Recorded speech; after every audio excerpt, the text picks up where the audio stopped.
One of the towers just came down on top of everybody.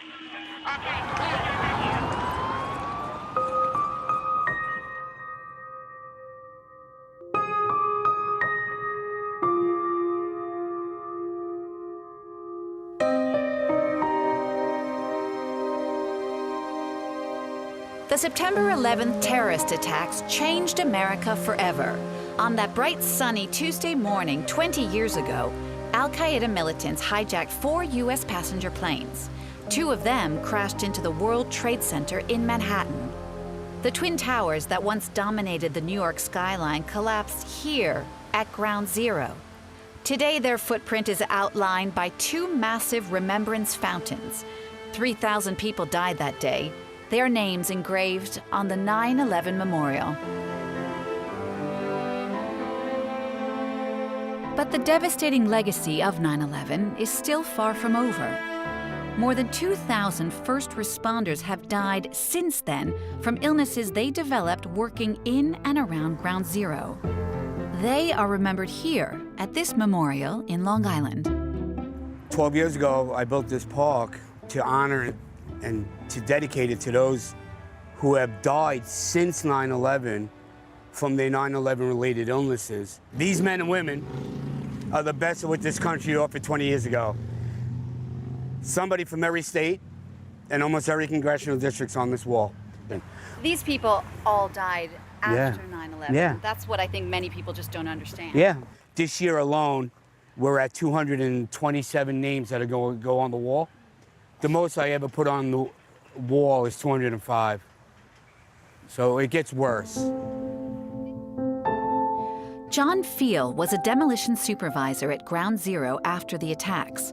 He had part of his foot amputated by a falling steel beam. His own struggle to get government aid pushed him to advocate for other sick responders, firefighters, police officers, paramedics, recovery workers. After years of fighting, Feel's determination got Congress to finance full health care for 9/11 responders for life. You know, for the rest of the world, we're on the 20-year anniversary of 9/11, the 20-year remembrance of 9/11. But for those directly affected by 9/11, it's the longest day in the history of days that hasn't ended.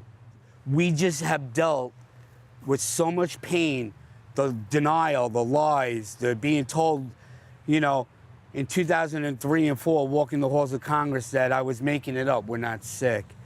And every time we had a fight, we used to have to go around them with dignity and class. Now we just go through them. It's that simple. They did their jobs with courage, grace, tenacity, humility. 18 years later, do yours. The fight for full compensation was backed by former Daily Show host Jon Stewart and dozens of other first responders, including Michael O'Connell. On September 11th, 2001, he was a 25-year-old firefighter just starting his career. By the time we got down there, it was like the scene of a movie. Buildings were on fire, fire trucks were on fire.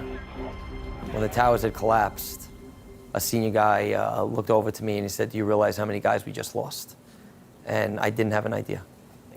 You know, losing 343 guys is unheard of. And 9/11, for you personally, has had devastating consequences over the years. When did you first realize that something was wrong, that you were sick? It was actually January 1st of 2007. My wife was 6 months pregnant with my first child, and I just knew instantaneously something was wrong. It almost felt like somebody came into my room and beat me up with a baseball bat. I couldn't get out of bed, I couldn't move. My body had inflamed to twice the size of what it was. Later on to find out that what was happening was a rare autoimmune disease called sarcoidosis, and I was hospitalized for quite some time. You have 3 kids. How do you talk to them about 9/11? The fact that they didn't get to see me, I guess, in action, they only saw the after effects and seeing me get sick and then what I did in Washington. I'm happy that I get to bring them here and introduce them to the guys that I used to work with. And so they hear the stories, they get to see it. I wasn't around for it, but just hearing a story about it made me feel really happy. Your dad's a hero, huh? Yes. Michael O'Connell was just one of 90,000 people who worked on the rescue and recovery operation for weeks, breathing in tons of toxins, asbestos, cement and glass turned to dust. Close to half developed physical and mental health conditions related to the attacks. To qualify for free care from the World Trade Center Health Program, patients have to prove they worked or lived near the site between 9/11 and July 2002. Over 22,000 people have developed cancers linked to Ground Zero.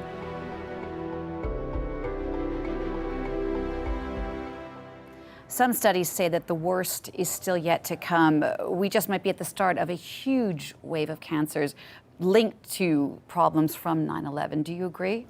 Yes. The reason why I agree is the latency period for most cancers can be quite lengthy. Minimum latency period is 11 years. The maximum is up to 50 years.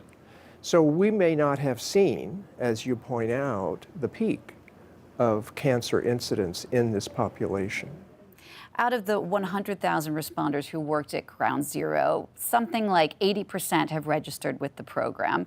There were also those some 400,000 civilians who were working, going to school, commuting around Lower Manhattan on September 11th as well. How many of them have signed up for this? Not as many. We have probably around 12,000, 12 to 15,000 that are in the survivor side of the program. You know, they're not as organized. Our responders came from organizations, the Fire Department of New York City, the Police Department of New York City. We fund outreach programs.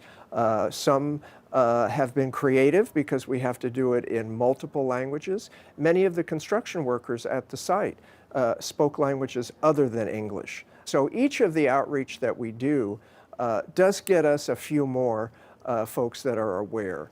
But of course, that's going to be an issue for us for the entire length of the program. So if you develop, and we cover all cancers with the exception of uterine cancer right now, you could have been perfectly healthy, but if you're a responder, develop cancer, 20 years from now, you are eligible to come in the program, that condition would be covered. The number of people killed by illnesses developed after 9/11 will soon surpass the 3,000 who died in the attacks. But the scars run deep for other victims of 9/11 as well. Nearly 3,000 children lost a parent that day. Alexandra Bortz's father was working at the World Trade Center when he was killed. It was her first day of high school. We were in second period and the teacher had not entered the room yet, so we're all kind of waiting around and what's going on. And then she came in and announced that a plane had hit the World Trade Center, but then I heard that he had been okay, that he was getting out, that they had heard from him and he was getting out and he was going to be fine. So the school went on shutdown. My grandparents were able to pick me up and took me back to their place where then the towers collapsed. We saw. Is there one thing maybe your dad said to you when you were younger that you remember that sticks with you today? We were actually in D.C., I remember, for a family vacation when the Oklahoma City bombing happened. And there was a lot of talk with my parents saying, like, should we go home? You know, D.C. is a target. And I remember my dad saying, like, you can't let the terrorists win. Alexandra took that to heart, getting help with school from a scholarship fund set up for children of 9/11 victims. She learned Arabic, mastered in international relations, and got a job at the newly established Department of Homeland Security. Pretty much right after I heard about the establishment of the Homeland Security and how it was a result of the 9/11 Commission report and the recommendations there, I was like, this is the place I need to be. I feel good that I'm doing something, that I feel like I'm honoring him in some way. And when I took the oath to become a federal employee, really, I started crying because I just felt a sense of pride, like I'm really trying to make something of this tragedy. So yeah, every day I do think I'm protecting the homeland in some way.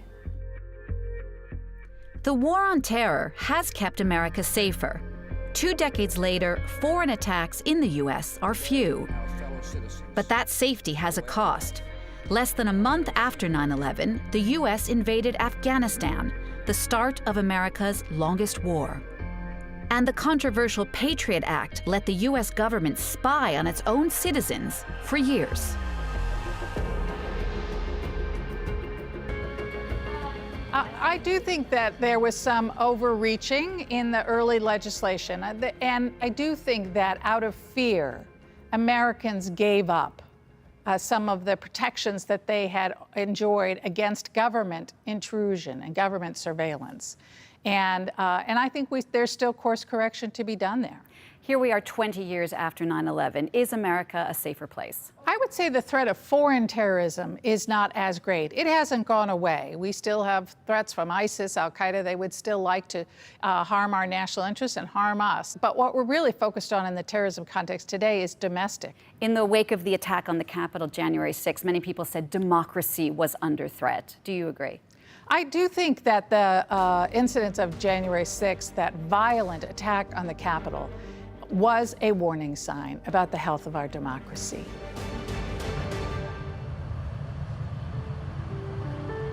And while security threats are shifting away from fears of another major Islamist attack, the security policies put into place 20 years ago both targeted Muslims and stoked anger and racism against them. I remember being called things like Taliban and Osama bin Laden and terrorist. Mansour Shams is a Muslim American born in Pakistan. He's also a former Marine who served both before and after the attacks. He created the platform Muslim Marine to fight the racism he faced himself. We've gone through so many different eras since 9/11, particularly the Trump era with the Muslim ban. Would you say things today are better or worse than they were immediately after 9/11? Quite frankly, I think they're worst. And I think that has a lot to do with the way the world has changed. With the emergence of like social media and the way news travels these days, and then you have a political figure like former President Trump. I mean, exact quote, Islam hates us. Specifically going on public television and saying, hey, let's ban Muslims, that's the solution to America's problems. There's a new Democratic administration. Yeah. Are you hopeful for the future of the United States and the world?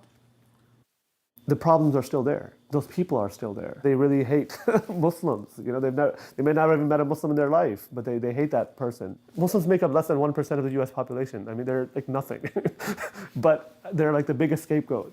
So this has become now your life's work. Tell me about one of your biggest success stories. I started an initiative to essentially have U.S. military veterans go and spend a night at the home of a Muslim family across America. Also had 2 veterans come spend a night at my own home. I didn't ask people to pray with me.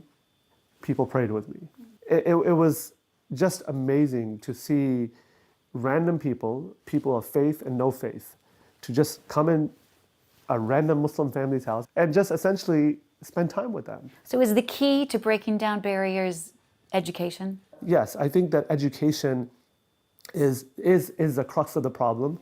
And this is why I go around speaking in universities and colleges. We need to come to terms with our history.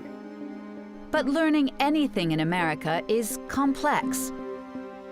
There is no nationwide education program like in other countries. What's taught in schools is decided state by state. And teaching about 9/11 is often only done to commemorate the day without the historical context. I don't want to sound like it's not important. It is important, but it does not affect me as much as it affects like the older people. I do know it has something to do with terrorists or something like that, yeah.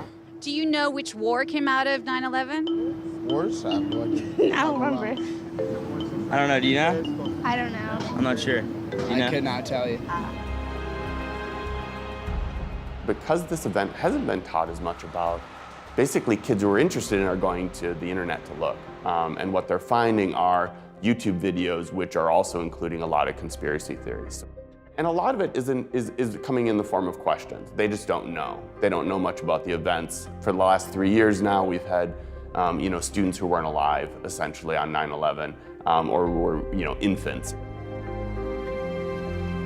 Teachers don't even want to open the door in their classrooms to these issues because they're afraid of sort of what it's going to open up in terms of of students bringing things into their class, saying things that might be harmful to other students, or them maybe not feeling like that they're comfortable in being able to manage those discussions.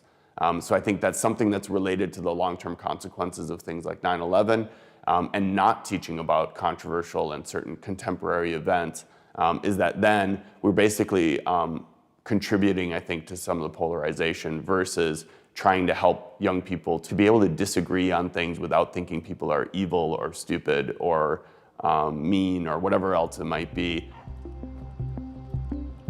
On 9/11, it was supposed to be my first day as a student teacher in New York City. And of course, that ended up not happening.